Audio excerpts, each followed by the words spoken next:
Well, hello there. Ogre here, and today we're going to go through how to set up an XP furnace that continuously cooks potatoes from a villager-powered crop farm. Now, why would you want one of these, you may ask? Well, the great thing about these are, because these villagers are constantly harvesting potatoes and bringing them to this guy over here, they get fed into this cooker here, which will continuously cook as long as you can fuel it, and it'll adding XP. There is no limit to what this XP can do. There's no restrictions to what you can do with items once they go through the furnace. Leave the furnace alone. Don't break it. It will continuously add up XP, making it where you can get a ridiculous amount of XP every time you pull from it. Here's an example of one that we've been cooking on the Nest, one of the servers I play on, for probably over a month now. Don't mind the noises from all the creatures outside. We're not worried about those right now. If I flick this lever, go in here, grab this potato. I have got 160 levels from that pole. Now we could let it keep cooking and get even more levels as time goes on. Now the way the XP furnace works, everything that gets smelted in the furnace, cooker, or blast furnace gives you XP when you pull it out. Well, on Bedrock, the Bedrock exclusive, it keeps the memory of everything it's ever smelted. You can push this with a piston, pull things out of the chest. As long as you don't break it, it will continue to remember everything that you smelted and give you XP for it. So what we're going to do is continuously run potatoes through it, making cooked potatoes, and collect XP whenever we need it. Now there are multiple ways that you can set up the collection system and the XP furnace. Want to turn it into bone meal so that way you have more room with less chest, you can do that. Don't want to, you don't have to. You can continuously get baked potatoes. Don't mind the buckets in there. I'll explain that here shortly. Or you can set it up like this is set up in a way that once this chest is full, this hopper will not work anymore. This one will unlock through the redstone circuit I have, and it will go through composter. Then it will turn into bone meal, which currently we have none because this is a fairly new setup that I have. But it's great for helping with other areas in the game. Now you can also do a simple setup like this, which just runs it straight through everything and don't have any extra storage chest on the side. The disadvantage to this is if you ever need potatoes or baked potatoes for food, you have to stop the whole thing and try to get them out before they get composted, which could be a pain. Now when it comes to fueling, there are multiple ways that you can do it. You can run a bamboo farm, which you will need something a lot bigger than this to power this thing, or you can run dripstone with lava on top and get infinite lava sources. This way, there are 25 cauldrons that are constantly filling that you can empty as you need. The great thing about this little setup here is you only need one lava source. Once we're done with the tutorial, I will show you how to make this. Alright, well first things first, you're going to want to find a place to put it. Keep in mind that when building anything villager powered, you want to stay 96 blocks horizontally away from other villager powered things, or 76 blocks vertically. Like, I do not want to put it around this villager breeder because it could actually interfere with it, messing up the system. Thankfully, villager breeders and crop farms aren't as crazy as some of the other things. Like, you wouldn't want to put this close to an iron farm, but keep your distance just to be safe. Alright, now that I have an idea of where I want to build the farm, we want to mark out a chunk, because we want to keep this thing chunk aligned. That way villagers don't disappear if they're on a chunk border, which has a tendency to happen. There's multiple ways to find chunk borders, but like chunk base or add-on packs, I'm going to use Foxy's armor stand pack. You throw down the armor stand, give them a banner, click them through till you get chunks. Go ahead and open a couple more chunks and find the right area for us. I think we're actually standing in it. I'm going to mark the corners and I'll come back to you. Alright, as you can see, I've marked out the corners of the chunk. You have two options you can do here now. You want to have the villagers on level ground with everything else, you can dig down and build a little area underneath for the XP furnace and your fuel. I'm going to build it up just so we can see it better. I'm going to start off by building up 8 blocks. 1, 2, 3, 4, 5, 6, 7, 8 on every corner. Once you have that done, you want to go ahead and connect all the levels up, all the towers up. That way you make a big square. You end up with a big square like this. Now what you want to do is fill this all in with dirt. It could be dirt, it could be grass, as long as it's some form of dirt that you can take a hoe to. With that done, we want to go to every corner and count in 4. 1, 2, 3, 4. Take this out, the stair, and waterlog the stair. This way we can hydrate everything in the area. Do that on every corner. Now that we have the water in place, next we're going to want to put the flowers in the center. So 1, we can mark it out, and 2, we will need these there later. So from these spots, you'll count another 4. 1, 2, 3, 4. Now from here, you can just go one more, put a flower there, and in the make a little diamond out of it, and those are your center 4. Everything else, we're going to go ahead and till. Now that we have everything tilled and everything's getting hydrated, we can go ahead and start making the corner where the villager is going to sit. What we're going to want to do is pick a corner, any corner, where you're going to want your XP furnace. And again, the XP furnace is going to be underneath, but above it, we're going to take out these blocks here. Yes, you're going to get water falling for right now, but that doesn't matter, because if we put these blocks in the corner here like that, water will stop. Now we want to go underneath, put a temporary block right here, throw hoppers feeding into that hopper. Now all of them will feed into this hopper, and this will go down to what will eventually be our XP. Go ahead and take fences, walls, whatever you want to use, as long as they are either fence or wall. Put them on this corner on the inside. The outside, we're going to take solid blocks, go all the way around. Now, take any light source, I prefer using a block so it will help later on, and put it above every spot we have water. So, might have put something down and put that on top. Here we can keep that, but in this corner, put it there, there, and break that. You'll see why later on. With that in place, we're going to continue building up the structure that's going to hold in the villagers. I'm going to go ahead and put glass, but you can put solid blocks if you want, if you don't want to see them, or you can keep it glass like I am. Go all the way around. Now from here, you're going to put a solid block on top of that, and you're going to make a roof. It's going to cover the whole thing. Alright, so next you're going to want to put some kind of door in here. You don't want to let the villagers or the bees out, so best thing we can do is put a 1x2 iron door here, and put a button on top. You could make some kind of airlock if you want, but this should be enough to get in and out, especially during these early steps. Alright, now that we're in here, we're going to want to fill the whole place up with potatoes. You're going to need about 4 stacks. Go ahead and plant them throughout the whole area. So now we move on to everyone's favorite part of working with villagers, the actual villagers. So we want 3 of them. You can do this with 2, but we're going to do it with 3 just to make it a little easier over time and give you more potatoes as things goes on.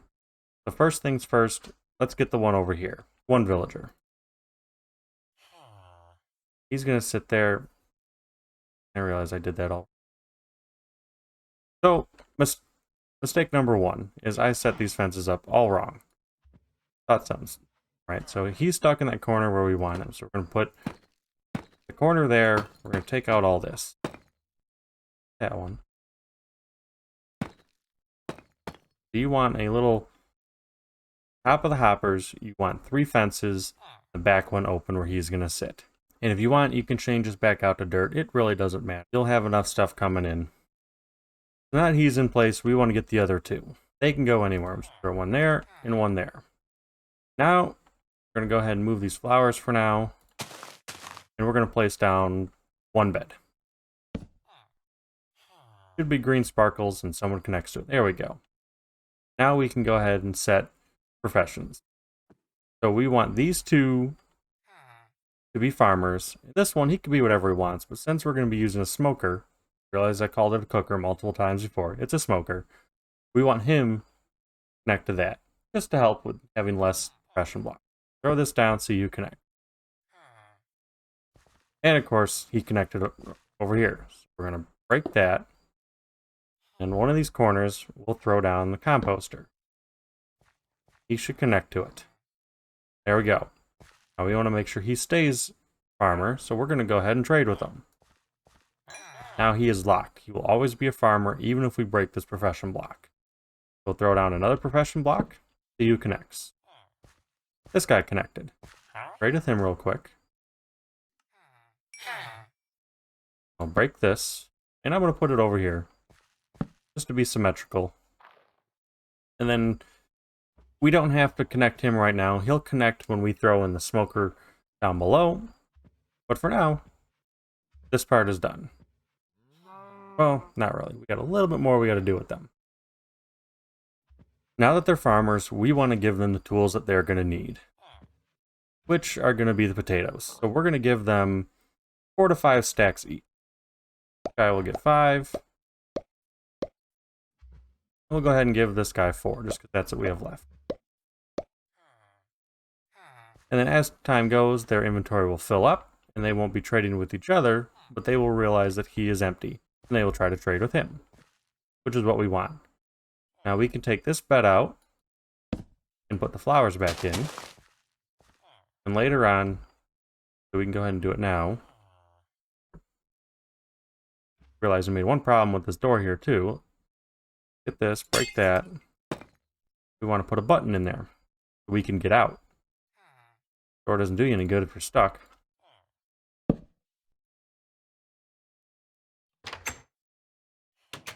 Now, this top part is functional. We will make it a little more profitable when we are done. But for now, let's go work on this cooker.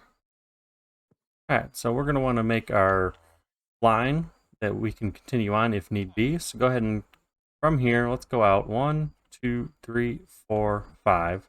Place a block here. Run hoppers here. Oh, not like that. From here back to the one that's sticking down.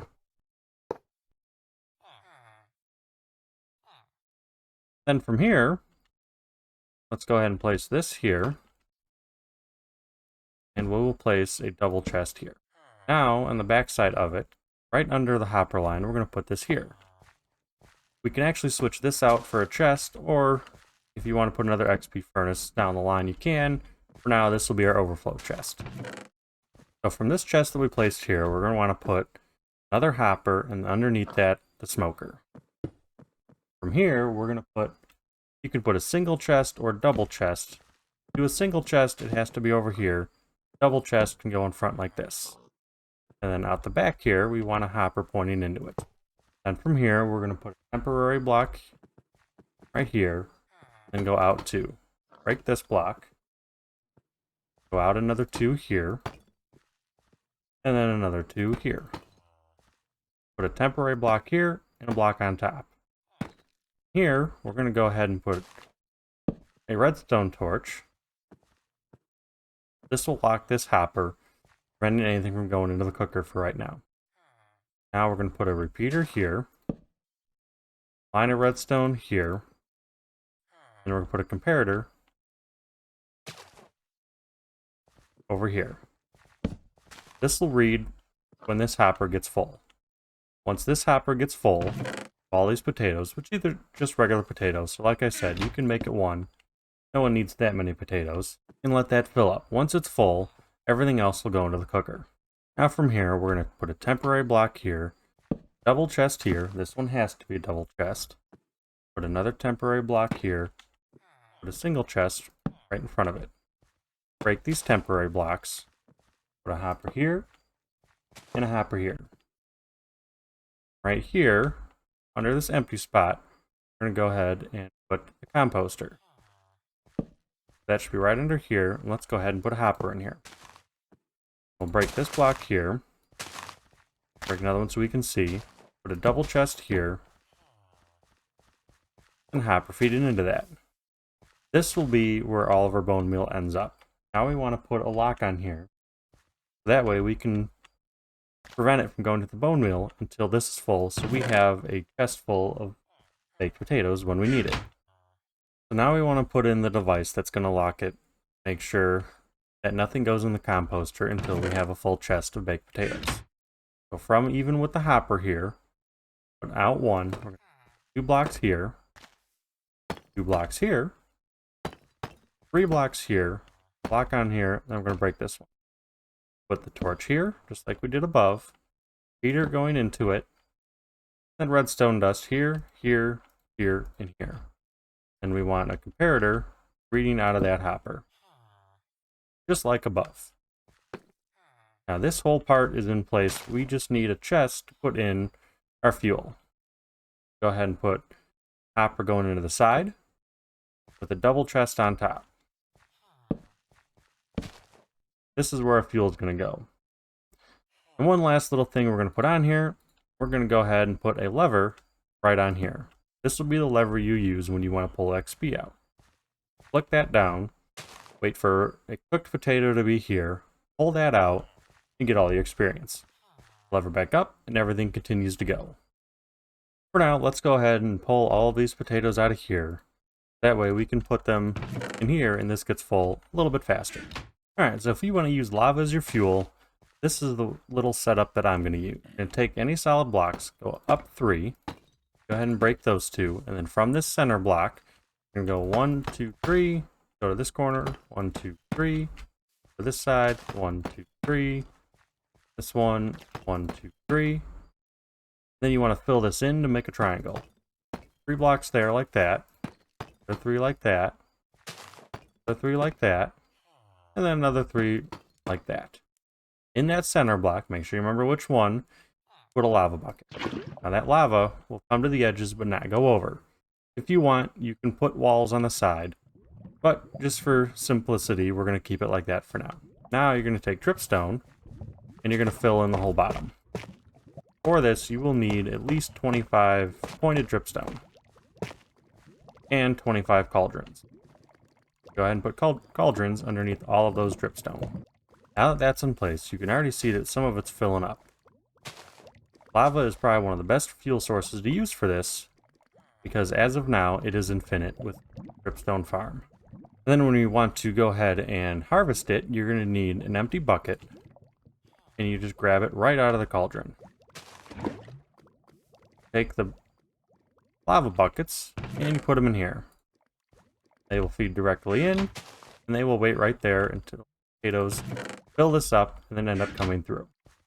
So as of right now, this farm is fully functional, but let's make it a little more productive. We're going to add bees.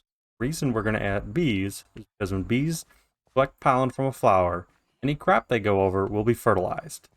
So we're going to use those flowers in the center, and on the sides, we're going to put some hives, or bees' nests, depending on which ones you have. You can do it with as little as none, or you can fill the whole thing up and have 8 if you really wanted to. You can have as many as you want to make it more productive. The way I recommend doing this, going even with the lights, right out the side here, putting the hive, or the nest. Put 2 there, 2 there, and 2 over here. So we'll have a total of 6 on the farm. Now we want to go ahead and place enough bees for all of these nests. Each nest will take 3 bees, so we're going to go ahead and throw down 18. Now as we watch these bees go back to their nest, you will see the little sparkly things, meaning that the crops have been fertilized. Now they will grow faster, which will help increase the production. And since we have the beehives and the bee nest, we're going to go ahead and throw campfires underneath. So the best way I recommend doing this is putting the campfire down and then putting a trapdoor so the bees can't get out. Do this under each one, and that way you can still harvest the nest or the hive without getting attacked. Now if you want to, with this extra hopper line, you can run it out further and build another XP furnace, or you can just run it to a chest like this, throw some chests underneath it, like this, going all the way down, all the way back up, and then putting hoppers like this, and this could be your overflow. With the bees fertilizing the potatoes, 2 villagers up there, you will get plenty of crops to keep on going. So it's good to have an overflow, whether it be like this or a whole nother furnace. You don't have to use lava as your fuel, but it's the one I recommend just because it's so easy to get now. Really wanted to make this fully automatic and AFKable without any interactions. You could use a bamboo farm. The only problem with that is you will need a lot of bamboo to keep this going. I would recommend at least a 2-chunk flying machine bamboo farm to try to keep this going. Well, now you know how to get unlimited power. With this XP furnace, you will be able to mend all of your gear whenever you need, and get all the levels you need. for enchanting. I thank you for sticking with me. This has been one of my first step-by-step tutorials that I've made. Probably a little rough to listen to, but it's all part of our learning process. So if you want to see more, go ahead and smash that subscribe button and that like, and drop a comment, and we can try to get some more farms and redstone contraptions out to you. Until then, this has been Nogri, over and out.